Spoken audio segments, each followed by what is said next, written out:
আচ্ছা, চুরি করে আবার কেউ ভিক্টরি দেখায় কী করে আমাকে বলেন তো? চুরি করে লুটপাট করে নিয়ে যাচ্ছে, সেখানে 2 আঙুল দিয়ে ভিক্টরি সাইন দেখায় কোন মুখে? আমাদের তো গণভবনে হাঁস, মুরগি, কবুতর, আমার খরগোশ থেকে শুরু করে মাছ টাছ যা যা ছিল সবই লুট করে নিয়ে গেছে। ঠিক আছে, একদিন নিয়ে ভালোভাবে খাক, গহনাগাটি, সোনাদানা যা পেয়েছে। আমার শুধু না, ওখানে আমাদের যারা অফিসাররা ছিল বা নার্স ডাক্তার ছিল, তাদের সব প্রত্যেকের জিনিস তো লুট করেছে, সব কটা বাড়ি লুট করেছে। সব নিয়ে সেগুলি নিয়ে যদি তাদের ভাগ্য পরিবর্তন হয়, খুব ভালো কথা, কোনো আফসোস নাই, সবই হারিয়েছে, হারানোর কিছু নেই। কারণ 32 নম্বর যেদিন আগুন দিয়ে পুড়িয়ে দিল, ওইটুকু স্মৃতি, যে বাড়ি থেকে আমার বাবা স্বাধীনতার ঘোষণা দিলেন বঙ্গবন্ধু শেখ মুজিব, যে বাড়িতে আমার মা, আমার 3 ভাই, ছোট্ট রাসেলকে হত্যা করলো, কামাল জামান মৃতবধূকে হত্যা করলো, আমার একমাত্র চাচা সে কেমন আছে, তাও পঙ্গু, তাকে হত্যা করেছে। সেই বাড়িতে রক্তের দাগ, বুলেটের চিহ্ন, আমরা 2 বোন সেটা ভোগ করিনি। ট্রাস্ট ফান্ড করে দান করে দিয়েছিলাম জনগণকে। আজকে সুয়েজিকে বলবো যে এইভাবে একটা দেশ চলতে পারে না। প্রত্যেককে নিজেরা গণহত্যা করে সমস্ত মামলা মোকদ্দমা আমার নেতাকর্মীদের বিরুদ্ধে, আমাদের বিরুদ্ধে। এখন সেনা অফিসারদেরও ছাড়েনি। সেনা আইন আছে, সেনা আইনে তাদের বিচার হোক। যদি তারা অপরাধ করে থাকে, তারা কিসের অপরাধ করেছে? সরকারের পক্ষ থেকে আর্মি ডিপ্লয় করা হয়েছে, সেনাবাহিনী প্রধান যেভাবে বলেছে তারা সেভাবে তাদের কার্যক্রম চালিয়েছে। তো তাদের কেন অপরাধী করবে?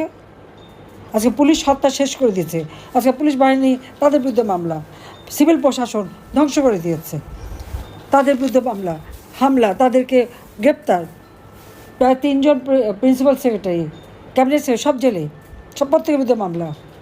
মানে একটা রাষ্ট্র পরিচালনার মানে জাতীয় সংসদ, জুডিশিয়ারি অর্থাৎ লেজিসলেটিভ, জুডিশিয়ারি, এক্সিকিউটিভ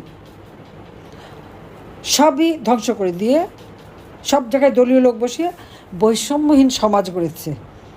যান প্রত্যেকটা ইউনিভার্সিটিতে জোর করে এক একটা শিক্ষকদের চাকরি থেকে বের করে দিয়েছে, পুলিশ থেকে চাকরি থেকে বের করে দিয়েছে, চিফ জাস্টিস থেকে শুরু করে জজদের পর্যন্ত সেই হামলা করে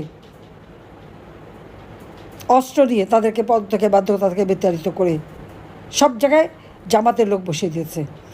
বিএনপির যত হত্যা, লুটপাট, ওতে যেমন ব্যস্ত, আর জামাত সেখানে সব জায়গায় নিজেদের লোক বসিয়ে তারা ক্ষমতা ভোগ করছে। এইভাবে একটা স্বাধীন দেশ চলতে পারবে না। ইউনূসের মতো একটা জঘন্য লোক আজকে আমাদের স্বাধীনতার সার্বভৌমত্ব রক্ষাকারী সশস্ত্র বাহিনী তাদেরকে আসামি করে, তাদের বিরুদ্ধে ওয়ারেন্ট ইস্যু করে। এই দুঃসাহসটা পায় কোত্থেকে? এটা তো সেনাবাহিনী প্রধানের দায়িত্ব, তার সমস্ত অফিসারদের সম্মান রক্ষা করা। সেখানেও পারে না এই সমস্ত সম্মান রক্ষা করতে। আমি তো বহু আগে তাকে সতর্ক করেছিলাম যে কোর্টে আমার স্বাধীনতা বিরোধীদের আমি বিচার করেছি, সেই কোর্টে আমার স্বাধীনতার সার্বভৌমত্ব রক্ষাকারীদের বিচার হতে পারে না। আর এই আইসিটি যেভাবে আজকে সংশোধন করে যে জায়গায় নিয়ে এসছে, এটা সম্পূর্ণ অবৈধ, বেআইনি, এবং এটা একদিন প্রমাণ হবে, এবং এদেরও বিচার হবে। আজকে যে অফিসারদের বিরুদ্ধে ওয়ারেন্ট ইস্যু করে, আর এরা বলে আইনের শাসন। কার আইনের শাসন? যারা অবৈধভাবে ক্ষমতা দখল করে তাদের আবার আইনের শাসন কিসের? কারণ তারা নিজেই তো অবৈধ। সেটা সেনাপ্রধান জানে না, বা বড় অফিসাররা যারা ওখানে উপরে আছে তারা জানে না, ইউনূসের চেনে নাই। ইউনূসের কাজই হচ্ছে যে যার কাছ থেকে সে সুবিধা ভোগ করবে তাকে আগে খাবে। তার মতো স্বার্থপর, লোভী, হিংসুটে লোক আর পৃথিবীতে একটাও নাই। এটা হলো বাস্তবতা। কাজে এর হাত থেকে দেশকে রক্ষা করতে হবে। আমি আপনাদের সবাইকে এটাই বলবো যে আপনারা সমস্ত ভেদাভেদ বলে এক হন। কারণ একমাত্র আওয়ামী লীগ আছে, যে আওয়ামী লীগ বাংলাদেশের মানুষের ভাগ্য পরিবর্তন করতে পারে। আওয়ামী লীগ ক্ষমতা থাকলে এদেশের কৃষক, শ্রমিক, কামার, কুমার, জেলে, তাঁতি থেকে শুরু করে ছাত্র, শিক্ষক, এমনকি পেশাজীবী, এমনকি প্রশাসন, সশস্ত্র বাহিনী, বর্ডার গার্ড, আনসার বিডিপি, প্রত্যেকে তার কর্মস্থলে সুন্দর একটা পরিবেশ পায় এবং প্রতিটি মানুষ তার জীবনটাকে অর্থবহ করতে পারে। 15 বছরে 7 মাস ক্ষমতায় ছিলাম, বাংলাদেশকে উন্নয়নশীল দেশে মর্যাদায় উন্নীত করেছিলাম। শান্তিরক্ষা মিশনে বাংলাদেশ 1 নাম্বার, গার্মেন্টস এক্সপোর্টে বাংলাদেশ 2য় স্থান অধিকার করেছিল। বিদেশি বিনিয়োগ আসতো, আজকে সব শেষ হয়ে গেছে, ধ্বংস।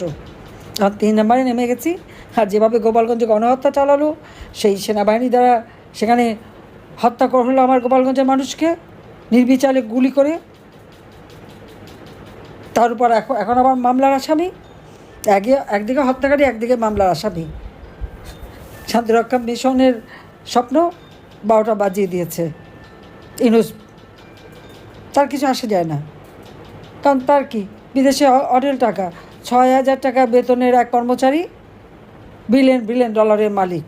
আর কত অর্থ যে পাচার করা হয়েছে, তার মেয়ের নামে টাকা যাচ্ছে, বিভিন্নভাবে টাকা যাচ্ছে, সমানে পাচার করে যাচ্ছে, দেশটাকে একেবারে খোকলা করে দিয়েছে।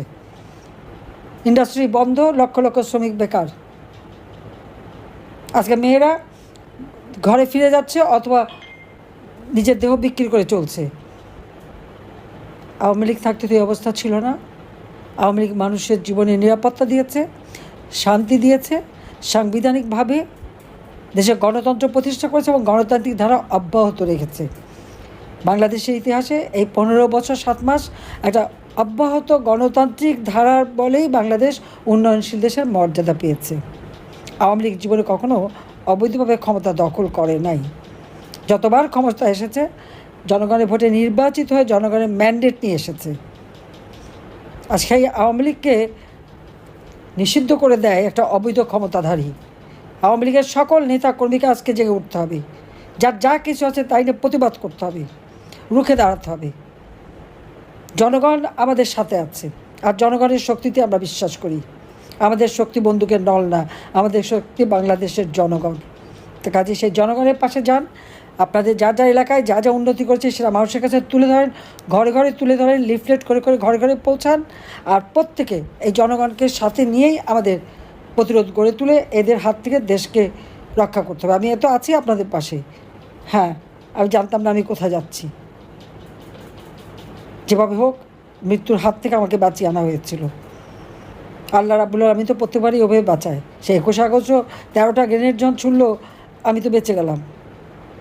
সরাসরি গুলি চট্টগ্রামে, সেখান থেকে বেঁচে গেছি। 76 কেজি ওজন পুঁতে রেখেছিল, সেখান থেকেও বেঁচে গেছি। খোদা বারবার বাঁচায়, নিশ্চয়ই একটা কাজ আছে। এই বাংলাদেশের মানুষের শান্তি, নিরাপত্তা, গণতান্ত্রিক অধিকার আবার আমরা ফিরে আনবো। তরুণ সমাজের জন্য শিক্ষা এবং কর্মসূচি আবার আমরা দেব। যে সমস্ত ছেলেমেয়েদের পড়াশোনা করতে দিচ্ছে না, সেই সমস্ত ছেলেমেয়েরা আবার পড়াশোনা করতে পারবে, সে ব্যবস্থা আমরা করে দেবো। সার্টিফিকেট বাতিল করছে, বিদ্যা তো নিতে পারেনি, আবার সার্টিফিকেট তারা পাবে। আর যা এভাবে ওদের বিভ্রান্ত হয়ে গিয়েছিল, অবশ্যই তারা আবার ফিরে এসে তাদের ভুলটা বুঝতে পারুক এবং এদের বিরুদ্ধে রুখে দাঁড়াক, সেটাই আহ্বান করছি। সবাই ভালো থাকেন, সুস্থ থাকেন। খোদা হাফিজ। জয় বাংলা, জয় বঙ্গবন্ধু। বাংলাদেশ চিরজীবী হোক।